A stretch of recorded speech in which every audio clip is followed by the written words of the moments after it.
మీ father ఒక doctor, yeah. ఆయన ఉండే మీ ఫ్యామిలీ నేపథ్యం కావచ్చు, ఒకసారి ఇండస్ట్రీ అంటేనే షాక్ అయ్యే పరిస్థితులు. అలాంటిది మీరు ప్రవేశించినప్పుడు ఎలాంటి ఎదుర్కొన్నారు అసలు?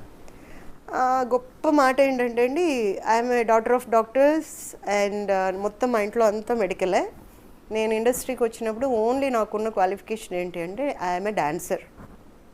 ఒక్క డ్యాన్స్ రావటం తప్ప యాక్టింగ్ అంటే తెలీదు, ఎలా చేస్తారో తెలీదు, ఏం తెలీదు, ఎవరిని అప్రోచ్ అవ్వాలో తెలీదు. అదొక పెద్ద కథ. నేను ఇండస్ట్రీకి వచ్చిందే ఒక మంచి కామెడీ కథ. మరచెం పట్టుకొని మా నాన్నమ్మతో కలిసి పారిపోయి వచ్చాను నేను. ఓకే ఓకే, అలాంటిది మా నాన్నగారు వచ్చి వెనక్కి తీసుకెళ్ళి మళ్ళీ తీసుకొచ్చి నిజం చెప్పు నువ్వు డాక్టర్ అవ్వవా, నీ మీద నాకు చాలా ఆశలు ఉన్నాయంటే, మా నాన్నగారి ప్రింట్ అండి. నేను నాకు మీసం పెడితే మా నాన్నగారులా ఉంటా, మా నాన్నగారు మీసం తీసేస్తే నా అలా ఉంటారు. ఓకే, అయితే ఆయన ఊపిరి నేను. అమ్మ నాకు చాలా హోప్స్ ఉన్నాయి నువ్వు డాక్టర్ అవ్వాలని అన్నప్పుడు నేను చెప్పా, డాడీ నాకు ఇష్టం ఉన్న ఇండస్ట్రీ అయితే ఏదైనా కానీ దాంట్లో నేను 100% న్యాయం చేస్తా. ఇప్పుడు నాకు ఇష్టం లేని చోట నువ్వు బలవంతంగా డాక్టర్ చేస్తే నువ్వు రోజుకు 3-4 బతికిస్తావు, నేను 10 మందిని చంపుతా, రాసిస్తా కావాలంటే. ఇష్టం లేదు మరి, ఏ మంది ఇవ్వాలి అంటే ఏదో ఆలోచనలో ఇచ్చేస్తా, చచ్చిపోతే. నేను ఇచ్చిన డెఫినేషన్ మా డాడీకి బాగా నచ్చింది. Then he said okay go ahead with some restrictions, కొన్ని అభ్యంతరాలు పెట్టి ఓకే క్యారీ ఆన్ అని. తన ప్రొఫెషన్ వదిలేసి నా కూడా ఉండేవారు చెన్నైలో డాడీ. సో అలా ప్రస్థానం మొదలైంది. ఒక పార్క్లో మొత్తం ఇండస్ట్రీ మార్నింగ్ వాక్ చేసేవాళ్ళు. ఓకే, ఆ పార్క్ మా ఇంటికి దగ్గర. నేను కూడా వెళ్ళేదాన్ని మార్నింగ్ వాకింగ్కి, సైక్లింగ్కి వెళ్ళేదాన్ని అనమాట. అక్కడ ఫస్ట్ నన్ను అందరూ చూశారు, కానీ అందరికంటే ముందు తోటపల్లి మధు గారు చూశారు, రైటర్. చూసి ఆయన కోడి రామకృష్ణ గారికి చెప్పడం, ఆయన నన్ను శిలాశాస్త్రంలో తీసుకున్నారు. కాబట్టి నేనేమి స్ట్రగుల్ అయ్యాను అని చెప్పడానికి ఏం లేదు. నేను వెళ్ళి కొన్ని రోజులు పార్క్లో తిరగడమే స్ట్రగుల్ అంటే, అంతే, ఇంకేం లేదు. అందరి కళ్ళల్లో పడ్డాను. వీళ్ళు అనుకునే లోపల ఫస్ట్ నాకు ఆఫర్ ఇచ్చింది కోడి రామకృష్ణ గారు. నన్ను బొమ్మను చేసింది ఆయన, ప్రాణం పోసింది రేలంగి నరసింహరావు గారు. ఓకే, చాలా పెద్ద హిట్ ఇచ్చారు ఆయన. సో నేను వాళ్ళిద్దరికీ జన్మలకి రుణపడి ఉంటాను. ఎందుకంటే పూర్వజన్మ సుకృతం ఉంటేనే ఆర్టిస్ట్ అవుతారు. ఇది గుర్తుపెట్టుకోవాలి ఎవరైనా కూడా. పూర్వజన్మ సుకృతం, ఏదో వచ్చాం పూసుకున్నాం చేసేసాం కాదు, కాదు. మనకు పూర్వజన్మలో సుకృతం అనేది ఉంటేనే మనకి ఇక్కడ ప్రాప్తం కలుగుతుంది. అంటే మీరు స్ట్రైట్గా ఆన్సర్ చెప్తారని అడుగుతున్నాను. ఇంత జర్నీలోన అంటే 138 ఫిల్మ్స్ అంటే చిన్న విషయం కాదు, ఏ క్యారెక్టర్ అయినా కావచ్చు. అందులో తెలుగులో 70కి పైగా సినిమాలు అంటే, ఇంత ప్రయాణంలో ఎక్కడో మీరు కాస్టింగ్ కౌచ్ కానీ లేకపోతే మీటు ప్రపోజల్స్ కానీ ఎదుర్కోలేదా? ప్రపోజల్స్ ఎదుర్కొన్నాను కానీ కాస్టింగ్ కౌచ్ ఎదుర్కోలేదు. ఎందుకు ఎదుర్కోలేదంటే నాన్నగారు ఉండేవారు. సో నా డీలింగ్స్ అనే ఆయనే చూసేవారు. అంటే డాక్టర్ జొన్నల్ గడి వారు కూడా ఉన్నారు మీకు? ఉన్నారు. ఓకే, అంటే ఉన్నారంటే నా వెనకమాల ఏమి వచ్చేవారు కాదు. నా A to Z నేను ఏం మాట్లాడాలని ముందు నాన్నగారితో మాట్లాడుకునేవాళ్ళు. సో మా దగ్గర ఒక ఫార్ములా ఉండేది. ఏదైతే మా నాన్నగారు మాట్లాడతారో దాన్ని నాకు ఫీడ్ చేసేవాళ్ళు. పళ్ళు కానీ ఇంకేమన్నా కానీ, ఇంకా స్వీట్లు కానీ, అవి ఇవి తినాలని కానీ, లేదంటే ఏదైనా డబ్బు ఎక్స్ట్రా కానీ అడగాలి, మామూలుగా ఆర్టిస్టులు అలా చేస్తుంటారు అని అప్పట్లో వినేవాళ్ళం మేము. పళ్ళు కూడా అడుక్కుంటారు అని. ఇలాంటివన్నీ నువ్వే కొనుక్కోవాలి, ఇది ఈ డబ్బులు నీకు అందుకు ఇస్తున్నాను అని ఇచ్చేవారు మా నాన్నగారు. సో ప్రొడ్యూసర్తో కానీ ఇంకెవరితో అయినా నాకు మాట్లాడే అవకాశం వచ్చేది కాదు, అవసరం లేదు. ఎందుకంటే మిగతా డీలింగ్స్ అన్ని మా నాన్నగారే చూసుకునేవారు. సో కాస్టింగ్ కౌచ్ అనేది జరగలేదు. ప్రపోజల్స్ అయితే వచ్చాయి బాగా. అంటే అది పెళ్లి కాబట్టి పెళ్లి చేసుకుంటారు అనేది కాబట్టి మాకు ఇష్టం లేదు.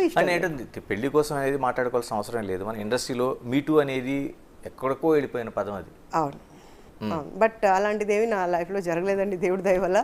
ఒకవేళ జరుగుంటే మాత్రం నేను శుభ్రంగా కూర్చొని వీళ్ళు ఎలా కూర్చున్నాను ఇలాగే చెప్తా, ఎవరికి భయపడదు. మరి ఇద్దరు పెళ్ళాల ముద్దుల పోలీస్ అనే దాంట్లో ఒక సూపర్ డూపర్ సినిమాలో యాక్ట్ చేసిన తర్వాత అప్పటికి రాజేంద్ర ప్రసాద్ లాంటి వాళ్ళు ఒక రాజేంద్ర ప్రసాద్ గారు ఒక టైప్ ఆఫ్ మూడీ పర్సన్ అండి.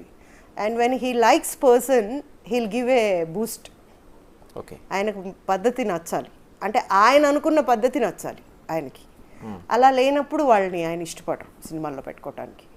సో ఇన్ దట్ వే నేను ఆయనతో గొడవ పడ్డానేమో కానీ ఇట్లాంటివి ఏమి అడగలేదు నన్ను. బట్ మేమైతే గొడవ పడ్డాం, అవి చిన్న చిత్కా. ఎందుకు ఆ తర్వాత అవకాశాలు ఎందుకు రాలేదు? ఎందుకు హీరోయిన్గా కొనసాగలేకపోయారు? ఎందుకు రాలేదు అంటే కొన్ని నాకు నచ్చలేదు, కొన్ని పద్ధతులు ఇండస్ట్రీలో ఉన్న కొన్ని పద్ధతులు నాకు నచ్చలేదు.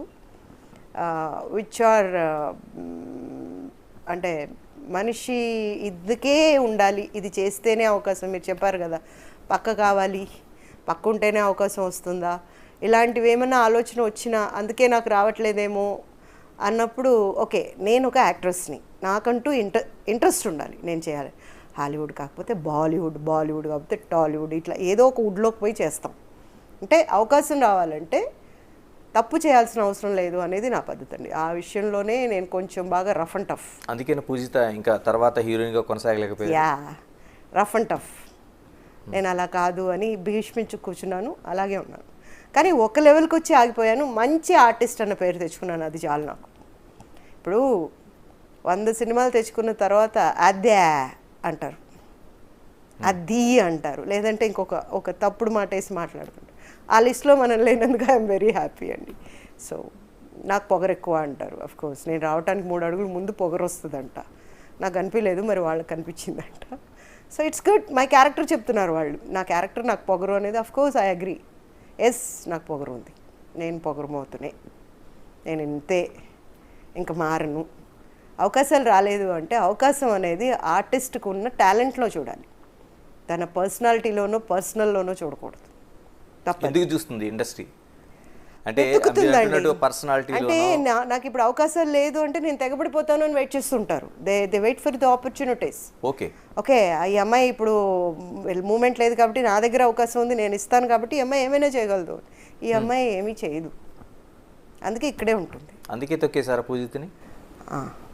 అంతే, ఒకేసారి. ఇప్పుడు మామూలుగా నేను ఇప్పుడు క్యారెక్టర్ చేస్తున్నా, హీరోయిన్ చేయటం అంటే ఓకే వద్దులే అనుకోవచ్చు.